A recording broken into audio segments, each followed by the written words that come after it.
High বন্ধুরা, তোমাদের আমি একটা কাহিনী শোনাচ্ছি।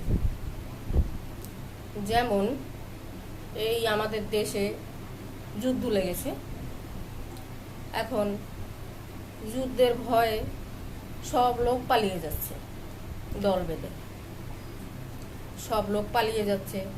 এখন এক বুড়ি লাঠি ভর দিয়ে সেও হাঁটতে পারছিল না, সেও ভয়ে কুরকুর করে দৌড়াচ্ছে। এখন অন্য লোক বলছে, ও বুড়ি, তুমি দৌড়াচ্ছ কেন? বলে, আরে বলিস না, জুয়ান দৌড়াচ্ছে জুয়ানের জ্বালায়, আমি দৌড়াচ্ছি বুড়াদের জ্বালায়। বুড়া মানুষও তো আছে, যদি ধরিয়া আমারে কিছু করে, এই জ্বালায় আমি দৌড়াচ্ছি।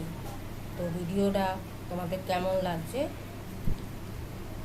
আমাকে কমেন্ট বক্সে জানাবা। আর আমার ভালো ভালো ভিডিও পেতে আমার চ্যানেলটাকে সাবস্ক্রাইব করবা, আর একটা কমেন্ট দিও, সবাইকে শেয়ার করে দিও। কেমন?